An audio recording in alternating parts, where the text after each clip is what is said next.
وبارك عليه وعلى آله وأصحابه وأزواجه أمهات المؤمنين وذريته وأهل بيته وعلى كل من تبعه بإحسان إلى يوم الدين. الكرام, السلام عليكم ورحمة الله وبركاته. Aujourd'hui, on va voir la biographie d'un compagnon du prophète sallallahu alayhi wa sallam qui s'appelle Abu Darda. Vous avez entendu de ce compagnon, oui. Abu Darda? Oui. Le problème des jeunes d'aujourd'hui, on voit les pantalons troués, des habitudes qui ne sont pas d'origine arabe. C'est dû à... Ils n'ont pas d'exemple. Ils n'ont pas d'exemple, ils ne connaissent pas la biographie du prophète, ils ne connaissent pas la biographie des compagnons et ils n'ont pas un exemple qu'il faut le suivre. Donc ils prennent n'importe qui pour... Qu'est-ce qu'ils voient, qu'est-ce qu'ils connaissent? Ils voient des acteurs, des chanteurs, des dessinateurs, etc. Et ils les voient, ils les prennent comme exemple. Et ce n'est pas leur faute 100%, c'est la faute des parents, c'est la faute de tout un système, le gouvernement, l'école, la rue, etc., etc. Alors il faut avoir une idée sur la vie du prophète sallallahu alayhi wa sallam et la vie des compagnons, parce que le prophète sallallahu alayhi wa sallam a dit « Ashabi kan-nujum » mes compagnons sont comme les étoiles. Vous prenez n'importe qui, vous le suivez, il vous mène vers le droit chemin, il vous mène vers le paradis.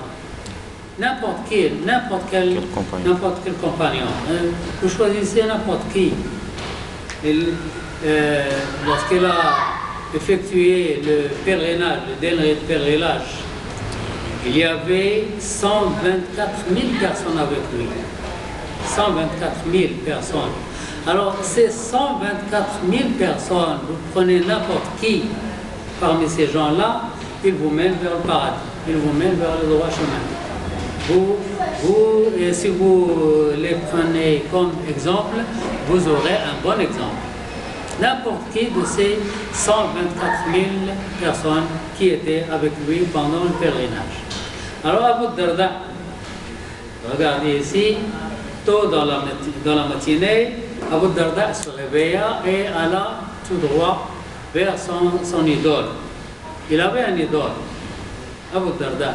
Il avait une statue qu'il adore, un idole dans la maison, et qu'il gardait précieusement dans le meilleur endroit de sa maison. Il l'a célébré, il lui a été soumis, il l'embauma, il met un peu de parfum, du meilleur parfum, ramené de sa boutique. Elle avait une boutique à la maison. Elle a recouvert d'une belle soie d'un marchand qu'il avait apporté la veille du Yémen. Alors elle prenait soin, il prenait grand soin de son statut. Et quand le soleil fut haut dans le ciel, il quitte la maison. Alors il se réveille, il prend son petit déjeuner, il fait son adoration à son idole, à sa statue, et il va à sa boutique. Quand le soleil fut dans le ciel, il quitta sa maison pour se rendre à sa boutique. Ce jour-là, les rues et les allées du Yathrib étaient peuplées de partisans de Mohammed sallallahu alayhi wa sallam qui revenaient de la bataille de Badr. Donc nous sommes, la date c'est 1 an et demi de l'Hégire, 1 an et demi de l'exode,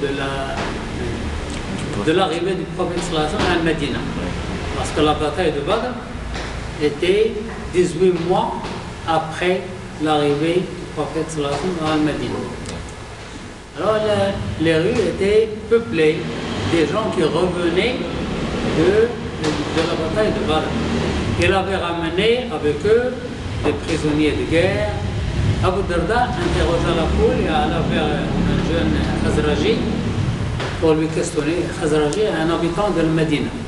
Parce que dans le Médina, il y a deux tribus, le Khazraj et Aus. Aus et le Khazraj, deux tribus.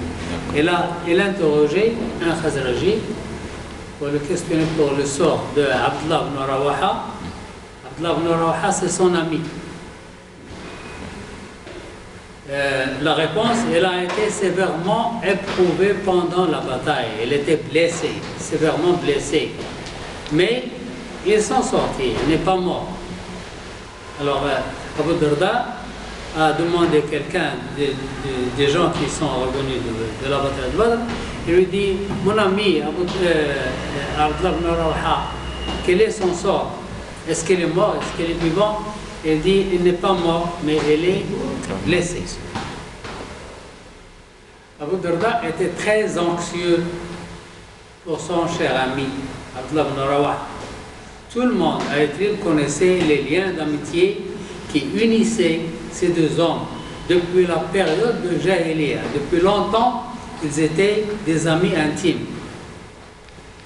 Avant même que l'islam arrive à Idlib. Quand l'islam arrivait dans la cité, Abdullah ibn Rawaha devenait musulman. Mais Abu Darda est resté polythéiste. Cependant, ceci ne changea en rien l'amitié de ces deux personnes. Ils étaient toujours bons amis. Abdullah continuait à rendre visite à Abu Darda et essayait de lui faire découvrir les vertus, les avantages et l'excellence de l'islam. Alors Abdullah ibn Rawaha est devenu musulman et il rendait visite très souvent à son ami et il essayait de l'influencer à devenir musulman. Mais Abu Darda persistait dans la mécréance. Il refusait d'être musulman. Il persistait dans la mécréance et Abdullah se sentait de plus en plus triste et concerné par son sort. Abdullah faisait des soucis parce que Abu Darda est un très bon ami et il ne veut pas que son ami aille à l'enfer. Il veut sauver son ami. Mais son ami persistait. Abu Darda arrivait à sa boutique et s'assit, les jambes croisées sur une chaise haute. Il commença à vendre et à acheter et à donner des instructions à ses assistants sans avoir conscience de ce qui était en train de se passer chez lui. En effet,